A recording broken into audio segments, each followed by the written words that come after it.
Hi patrons, Janet Boyer here. It's time for another tarot lookalike. Today we're going to cover confusion.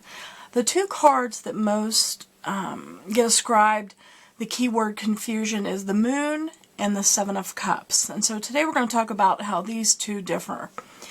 Now with the Moon, it's not enough information to go on, or not enough light to see. Just like the Moon is reflected light, it's not direct light.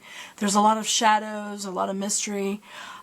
There's uncertainty with this. It's trying to pinpoint root causes, decode symptoms, or figure out what's going on in life. It's often a sense of being kept in the dark or not seeing the whole picture. Because of the realm of water, we also have the unconscious here. It's also the realm of dreams, hallucinations, and fantasies. It's connected to the divine feminine and feminine cycles, so it can also indicate confusion that results from hormonal imbalances or even the time of the month. The water is unconscious, as I said, so it's also full of symbols and archetypes and raw intuition. So sometimes the confusion in this card, in the Moon, results from an opposition. See the two towers here? And even the wild dog or wolf and the domestic dog, there's a sense of opposition here. And sometimes the confusion results from the opposition of logic versus the irrational, the civilized being versus the wild nature, science versus magic, known versus the unknown. And so this confusion can also result from instinctual fears and superstitions as well. So that's the kind of confusion we have when we deal with the Moon card. With the Seven of Cups, instead of not enough information to fully discern what's going on, and thus there's some uneasiness, this is too much information. You can see the figure is almost overwhelmed at all the cups and what's in the cups. It's almost as if the cloud's going to overtake him. It's a state of analysis paralysis. It's having so many options that you refuse to choose, or you feel frozen, frozen by indecision. It's sometimes a lack of clarity about your own personal values, too. Do you value achievement? Do you value riches? Do you value owning property or having your own house or privacy? Do you value truth at all costs or sense of mysticism?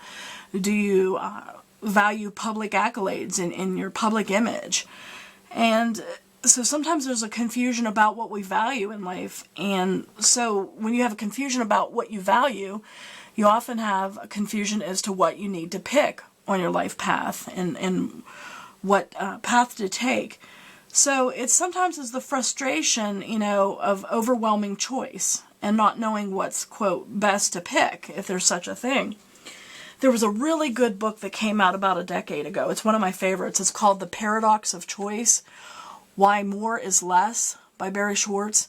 And it's a fascinating social study of what happens when humanity is faced with too many choices. And he has a lot of scientific evidence as well as anecdotal about people who, for example, go to a store and they see 20 different jeans to pick. Or they did a study about jams and jellies, and they found that if somebody were selling, let's say, just 3 or 4 jams and jellies at the beginning foyer of a grocery store, that their sales were a lot higher than the table that had, let's say, 14 different jams and jellies. Because when faced with tons of choices, people tend not to choose at all. And so that's this type of confusion. It's too much information. It's overwhelm, analysis paralysis. The Moon, however, is not enough information. It's seeing through a dim light or shadows, and you're not really sure what's going on. There's a lack of information, a lack of specificity, a lack of really knowing what's going on. This is just having so much information that you feel analysis paralysis. So that is the biggest difference between the Moon and the Seven of Cups when it comes to confusion.